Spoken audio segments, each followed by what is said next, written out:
Bonjour, monsieur Vincent. Bon, on en est à peu près là. Donc voilà, grand sujet, l'ufologie. Alors n'oubliez pas de pousser, de commenter et tout ça. Donc, sinon je meurs. Ça va peut-être venir, on va savoir. Donc, problème ufologique. Alors là, on va compléter donc ces petits problèmes. Alors, on a une grosse arnaque là qui est aux États-Unis, donc on a des images, on a des gens qui voient tout un tas de choses. Comment ça se fait, comment ça se passe? Bon, alors donc très clair, vous avez des drones physiques, ça je l'ai dit, très bien. Il y a, bon, donc j'avais dit dans la précédente vidéo de la grande manipulation qu'il y avait des drones qui avaient en fait des choses à venir. Visiblement ils sont pressés, hein, parce que moi je voyais ça, je me suis dit, oh, ils vont pas nous faire ça tout de suite, ça presse pas. Donc bon, si, ça presse les humains, là. Donc, alors, c'est le nouvel ordre mondial. Derrière, il y a d'autres volontés. Hein. Donc, on va dire, là, aux États-Unis, ils ont mis en place le test. Le test, c'est quoi? C'est de savoir si leur technologie fonctionne. C'est-à-dire, est-ce qu'ils arrivent à embrouiller de la population? Est-ce que les images, ils arrivent à les maintenir un certain temps? Et est-ce qu'ils arrivent donc du coup à créer du stress et des émotions négatives? Ils ont prévu ça, on va dire, sur un certain laps de temps, parce qu'en fait, ils vont monter une énorme arnaque. On verra un petit peu plus tard le fond du fond de l'idée de fond. On va dire vraiment s'ils ont quelque chose à vendre, je ne sais pas, des figurines, des petits vaisseaux. C'est peut-être commercial, hein, on va savoir. Donc, dans les faits, vous avez les différentes personnes qui se sont posées la question au niveau des séances ont trouvé plus ou moins les solutions. Effectivement, on a des petits drones physiques qui sont commandés du sol. C'est de la technologie de l'armée, hein, dans le groupuscule Embrouille et Bazar et compagnie. Le gouvernement profond est parfaitement au courant, les différentes institutions américaines sont parfaitement au courant, mais ils ont le droit de rien dire. Et je dirais que le gouvernement profond teste un petit peu aussi son pouvoir, justement, à ce que tout le monde se taise.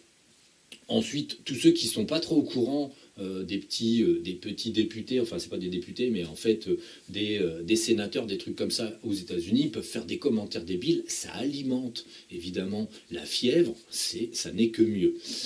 Donc là, le but, c'est quand même toujours la peur.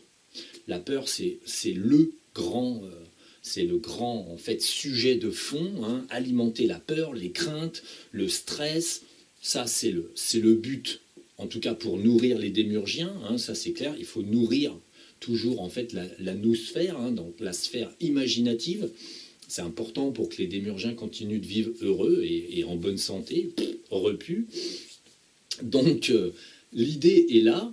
Après, en termes de technologie présente sur les lieux, vous avez... alors, il faut savoir que l'armée américaine a des vaisseaux qui ressemblent à des soucoupes volantes, hein, qu'ils ont fabriqués exprès pour ça. Ça fait déjà un très long moment. Il y en a des images un peu partout.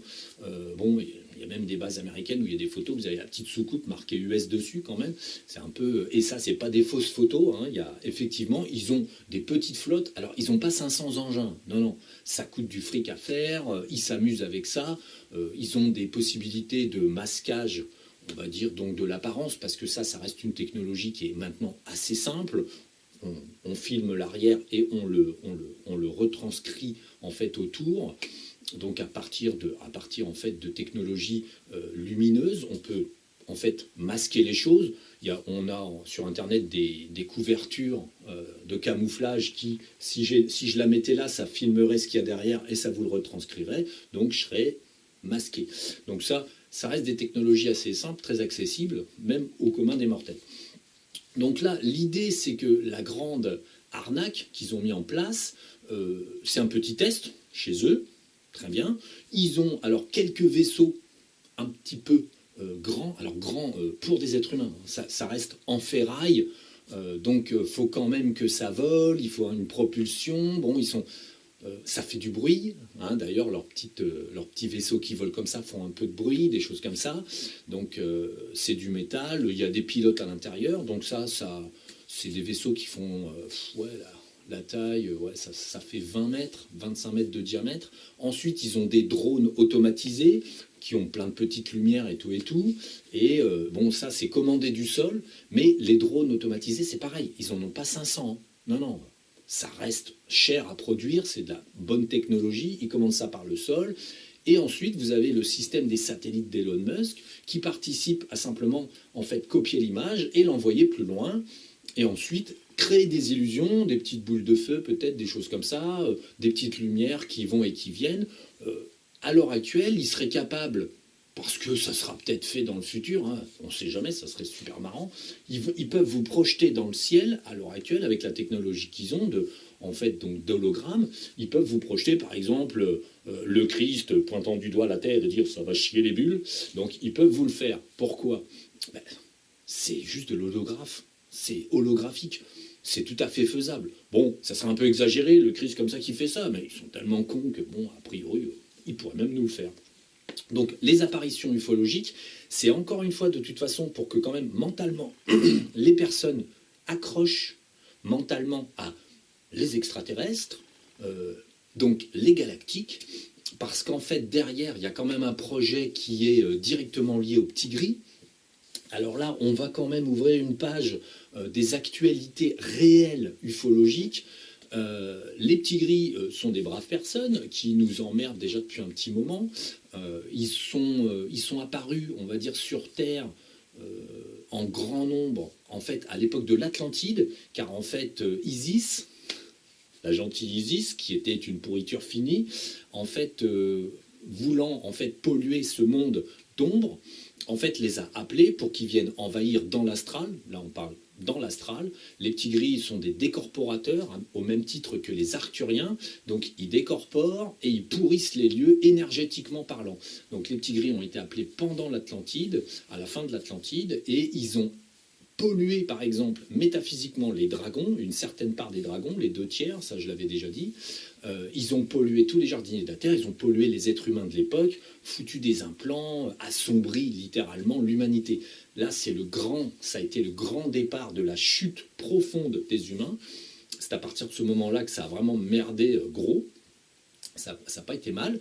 Et ensuite, ces petits gris dans l'astral, bon, ils ont installé leurs implants, très bien, ils étaient contents, bon, puis après, bon, ils ont laissé l'humanité continuer. Il faut savoir que l'humanité était beaucoup moins nombreuse, donc il y avait de la bouffe, énergétiquement parlant, mais ils s'en occupent de loin, dans l'astral, les petits implants rapportent des bénéfices, et puis ils s'en occupent plus. Et puis, en fait, dernièrement, nous avons eu nos petits arthuriens qui nous ont cassé les pieds, du coup, on a été obligé de sévir, comme ils sont bêtes. Plus on sévissait, plus ils ne comprenaient rien. Du coup, on a été obligé d'enfermer les Arthuriens avec un très grand nombre, 19 millions d'Arthuriens qu'on a mis dans des structures isolantes pour qu'ils arrêtent de nous faire chier. Et bon, ça, on précise que personne ne s'en aperçoit hein, dans la sphère métaphysique de l'éther, parce que ça vole beaucoup trop haut pour eux. Eux, ils voient des Arthuriens, des bleus aviaires, des trucs comme ça, des gentilles petites créatures. Absolument pas. Donc les Arthuriens sont chiants. Bon, maintenant on s'en occupe très bien, c'est pas un problème. On est même gentil avec eux parfois. Donc en fait les Arthuriens, voyant qu'ils prenaient une bonne branlée, en fait ils ont dit comme c'est comme ça, on va appeler les petits gris. Donc ils nous ont appelés les petits gris, qui nous ont bien cassé les pieds. Les petits gris sont beaucoup plus nombreux. Hein. Ce qu'on appelle les petits gris, c'est des extraterrestres qui peuvent être physiques et à la fois dans l'astral. Donc c'est une espèce qui est extrêmement invasive, se comporte littéralement comme un cancer. Ils viennent de zeta réticulés, comme certains le savent.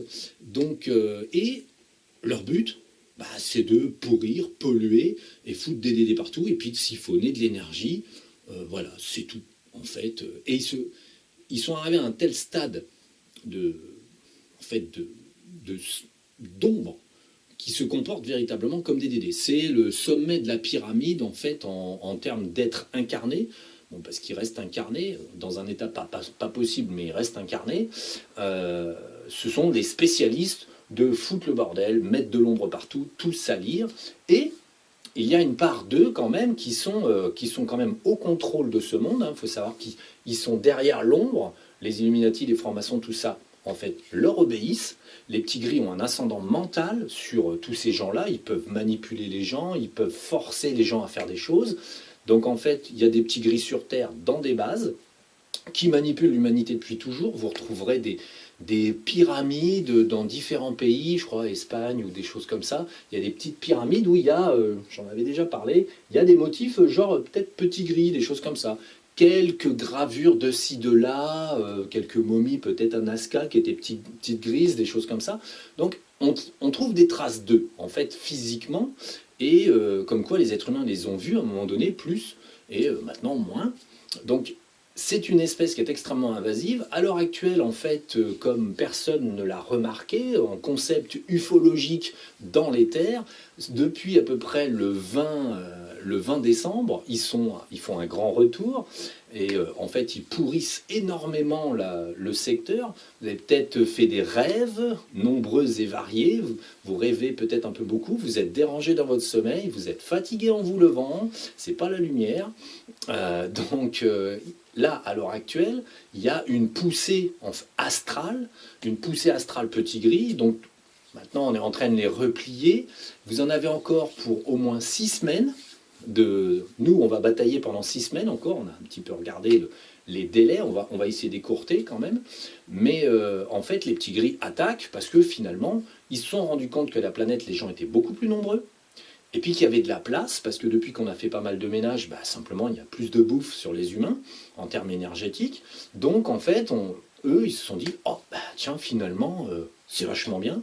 Du coup aussi, il faut quand même mettre en évidence que les Arthuriens, tout braves Dédés sur pied incarnés qui sont, ne sont pas assez forts pour les petits gris. Ce qui fait que les petits gris se sont dit, bon, ils nous ont appelés, mais on va les envahir. Donc les petits gris envahissent les Arthuriens, les pourrissent, et ensuite viennent chez nous et puis essayent simplement de récolter tout ce qu'ils peuvent, puisqu'en fait, il y a beaucoup plus de matière. Ne pas oublier qu'on n'est pas loin de 8 milliards, donc par rapport à avant, quand ils sont arrivés, où il devait y avoir 1,5 milliard de personnes sur Terre, finalement, il y a vachement plus de bouffe. Donc pour eux, c'est hyper intéressant, c'est un chantier très intéressant. De ce fait, les batailles, en fait, font rage, bien que personne ne s'en aperçoive. On est obligé, nous, en fait, de renforcer des structures de lumière, telles que les points d'ancrage qu'il y a partout sur Terre, qui appartiennent à l'Atlantide et aux jardiniers de la Terre, qui ont implanté, en fait, des cristaux partout dans le monde. On fait venir énormément de lumière, en fait, à chaque bataille. Et simplement aussi, ce qui signe, entre guillemets, le début de certaines choses bien particulières, nous sommes obligés de demander à l'Agartha de l'aide, dans le sens où nous, on n'est pas assez nombreux entre les jardiniers de la Terre disponibles, donc très peu, les dragons, on va dire, toute armée confondue, parce que j'en appelle aussi, on va dire, très loin. J'appelle beaucoup de dragons, mais très loin. Et on va dire notre effectif restreint de dragons, les dragons que j'appelle, tout ça, ça fait pas assez. Là, les petits gris attaquent à plusieurs millions. Nous, on est à tout casser 200 000. Donc, on fait appel à l'Agartha, qui nous envoie des troupes. Alors, des troupes simplement de personnes éveillées et qui sortent de l'Agartha et qui, en fait, véritablement, nous aident à simplement replier les petits gris et ensuite les prendre et ensuite les jeter en prison, puisque nous avons des prisons spécialement prévues pour ça. Ce sont des endroits de lumière où on les enferme et ils sont en nettoyage automatique. Là, l'énergie est extrêmement puissante. C'est en fait ce qu'on pourrait appeler le centre de notre univers. Notre univers, en fait, au centre, il y a un énorme trou noir, que le petit trou noir du centre de notre galaxie paraîtrait une tête d'épingle à côté. Et notre univers, du coup, à cet endroit-là, l'énergie est phénoménale et permet en fait qu'on crée des structures avec l'assistance du gardien de cet endroit-là. On crée des prisons où on les enferme dans l'astral pendant 5 semaines maintenant. On a obtenu l'autorisation de les mettre 5 semaines en cabane. Ce qui permet en fait à ces créatures qui sont des êtres pathétiques, en fait, de se faire nettoyer. Alors ça, ils détestent ça parce qu'ils sont de l'ombre et ça fait des milliers et des milliers d'années qu'ils vivent dans l'ombre. Ça permet en fait véritablement de les dégoûter de venir chez nous. Et ça, c'est l'intérêt. En fait, les dégoûter et qu'ils se disent bon, ils sont trop forts, on ne revient pas. Je tiens quand même à préciser qu'en fait, depuis le 20, il y a quand même énormément d'effets d'ombre. Nous, tous les jours, maintenant, on est obligé de sortir, de nettoyer et de lutter contre ces gentils petits gris qui nous envahissent gentiment. Ça va durer. Si des personnes ont des problèmes métaphysiques, nous, pour l'instant, on est pas mal occupés. On va pouvoir continuer les séances, mais on est obligé de faire attention en fait à ce que les séances se passent bien. pour l'ensemble des praticiens qui voient rien du tout et qui sont pas du tout au courant de ça, je tiens quand même à dire que moi, cette énergie, je la sens automatiquement dès que ça va pas, et qu'en fait, les autres praticiens ne la sentent pas, parce qu'en fait, leur niveau en fait, de vision des choses et de réalité des faits est bien moindre. Voilà. Donc, en termes ufologiques, voilà, l'Agartha aussi comment dire, dans un but précis de restreindre un petit peu l'influence des satellites sur Terre, en fait, a commencé des petites destructions. Hein, certains satellites explosent en vol, et c'est pas le Soleil, c'est pas un astéroïde, c'est pas ci, c'est pas ça, c'est plus directement lié aux Agarthiens qui commencent à se débarrasser de certains satellites gênants qui en fait créent tellement d'embarras électromagnétiques en fait autour de la Terre que en fait c'est pas possible, même pour eux ça les gêne, du coup ils commencent à détruire certains satellites, ça continuera parce qu'en fait l'humain, même sombre, n'a pas l'autorité ici. En fait, à la fois les petits gris on les fout dehors, ce qui va alléger la planète quand ça sera terminé. On refera des nettoyages particuliers sur la planète pour vraiment purger ce monde des petits gris et des énergies qu'ils y ont déposées là pendant les 6 semaines qui viennent. Parce qu'on va batailler, nettoyer, mais en fait on fera vraiment la finition à la fin. Le petit coup de propre, quoi. Ce qui permettra que, à peu près dans 2 mois, on sera vraiment sorti d'une étape très sombre et que là, ça ira mieux. Bon, en attendant, nous, on compense toutes ces problématiques, mais les Agarthiens, eux, attaquent on va dire un programme où ils surveillent l'effet satellite sur la planète Terre, puisqu'en fait, il y a des très grands projets satellitaires qui sont en place, c'est-à-dire que, la France veut des satellites, ou Alstom, je ne sais plus quoi, Bezos, il veut des satellites, les hindous aussi veulent des satellites, et les Chinois veulent des satellites. Genre Elon Musk, plein de petits satellites qui vont parasiter l'atmosphère, à la fin, on verra plus le ciel, tellement il y en aura. Donc, tous ces satellites, évidemment, c'est pour la communication, Internet, patati patata, donc le monde des débiles. Donc, mais derrière, évidemment, le grand projet, c'est de faire une toile de protection contre la lumière. C'est ça le grand projet. Brouiller les ondes de façon à ce que les ondes positives ne passent plus. Favoriser toujours l'ombre. Donc, comme dans le monde de l'Agartha, ils dépendent un petit peu, en fait, quand même, de l'arrosage des ondes du centre de la galaxie, des ondes gravitationnelles, des ondes électromagnétiques, des ondes subtiles.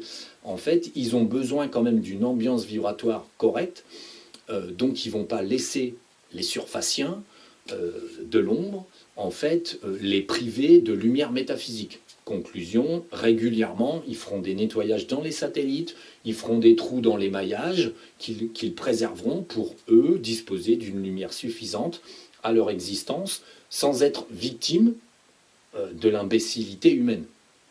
Voilà. Donc, a priori, il sera regardé que, aussi, une fois que les petits gris débarrassés de sur Terre, puisqu'il y a un programme aussi d'expulsion physique des petits gris qui est en route, puisque nous avons des petits gris physiques sur Terre.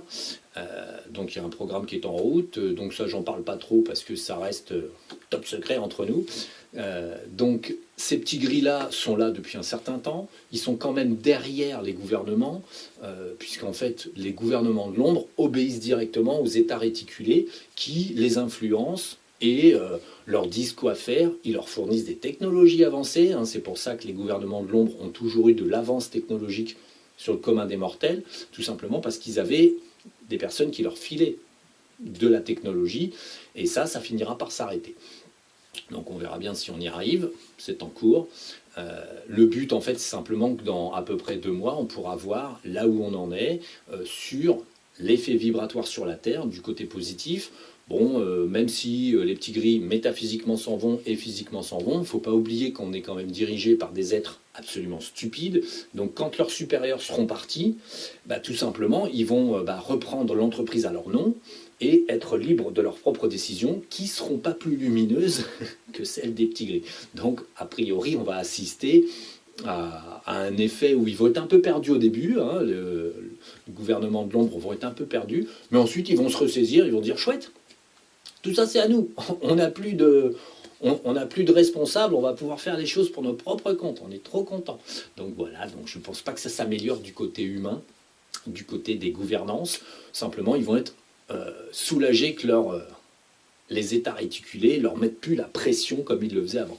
C'est tout. Donc au niveau ufologique, c'est un petit peu tout.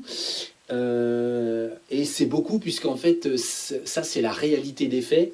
Après, des petits vaisseaux agarthiens, il en passe et il en repasse, puisqu'en fait, ils ont leur travail de nettoyage à faire. Mais en gros, ils essayent d'être discrets, de pas trop vus. Parfois, vous pouvez en apercevoir, mais c'est pas eux qui représentent les illusions qui sont projetées à l'heure actuelle. Eux, ils font leur boulot, plutôt toujours de protéger contre des incidents à venir et des choses comme ça. Il faut savoir que là, pendant que ça se bastonne, à droite, à gauche, il y a quand même des explosions qui ont lieu dans certaines parties du monde, là, dans les fausses guerres qui sont en place, là, avec bien sûr tout ce que ça représente de génocide programmé. Hein. Les agarthiens quand même passent parfois et absorbent des radiations résiduelles dues à l'utilisation d'armes pas vraiment nucléaires, mais quand même assez puissantes, et aussi à certains endroits qui sont touchés, qui en fait, pendant l'explosion, vaporisent des particules hyper toxiques et dont personne ne se soucie puisqu'en fait, ils sont quand même beaucoup plus lucides que les humains. Donc en fait, régulièrement, ils nettoient des petits problèmes techniques en fait que les humains créent avec leur destin lamentable et laborieux de se battre pour des richesses ou de qu'est-ce qui est à moi, qu'est-ce qui n'est pas à toi. Donc voilà, ça c'est aussi leur travail. Ceux de l'Agartha en fait protègent ce monde des exagérations qui pourraient avoir lieu. Ils sont toujours là. Si par exemple étaient prises des décisions véritablement invasives au niveau de la vie humaine et qui ne sont pas prévues pour arriver, ils stopperaient au cas par cas certaines choses. Ils laissent faire le plan, néanmoins, puisqu'en fait, de leur propre chef, ils enlèveraient beaucoup plus de choses. Mais comme la source, en fait, il y a un plan précis, un déroulement précis, ils respectent le plan, retirent ce qu'on leur permet de retirer, au cas par cas, et n'interviennent pas plus, puisqu'en fait, c'est pas là le but. L'humanité doit apprendre de ses erreurs, de ses échecs, de ses ombres, et doit faire la lumière toute seule. Donc, même s'ils s'occupent des petits pépins techniques qui sont à droite à gauche, ils n'interviennent pas directement, ils ne donnent pas d'ordre. Nous-mêmes, quand on les voit, ils ne sont pas là à nous coller des listes de conseils à appliquer. Hein. C'est des gens qui sont libres dans leur esprit, qui sont calmes, qui sont en paix depuis extrêmement longtemps, et ils ne viennent pas faire de l'ingérence, ils viennent filer des coups de main quand on en a besoin, comme par exemple la guerre, parce que c'est vraiment une guerre, on va dire, contre les petits gris dans l'astral, de façon à nettoyer ce monde. Voilà. Donc vous en saurez plus à la fin de la bataille. Je vous ferai un point ufologique, un point guerre, quand on aura fini. Pas avant, c'est pas la peine. De toute façon, ça va être très ressemblant tous les jours. Voilà. Alors portez-vous bien pour ces fêtes sous l'ère de l'ombre et de la guerre. Malheureusement, c'est comme ça. Bon, bien que ça ne se voit pas dans la vie quotidienne, vous avez quand même des petits soucis de fatigue, de maux, d'énervement et d'agacement qui sont dus à une surcharge d'ombre. Alors, il y a de l'ombre qui arrive, on nettoie, il y a de l'ombre qui arrive, on nettoie. Donc ça fait quand même une très grosse ondulation un petit peu tous les jours ou tous les 2 jours qui n'arrête pas d'aller et venir. Donc d'où quand même une ambiance vibratoire particulière pour ceux qui sont sensibles, véritablement sensibles. À l'heure actuelle, c'est très très ondulatoire avec des grands pics et des grandes descentes. Voilà. Bah, c'est tout. À part ça, portez-vous bien les enfants. Hein. Pas trop d'abus d'alcool, pas trop d'abus de nourriture. C'est pas bon pour la santé. Allez, salut!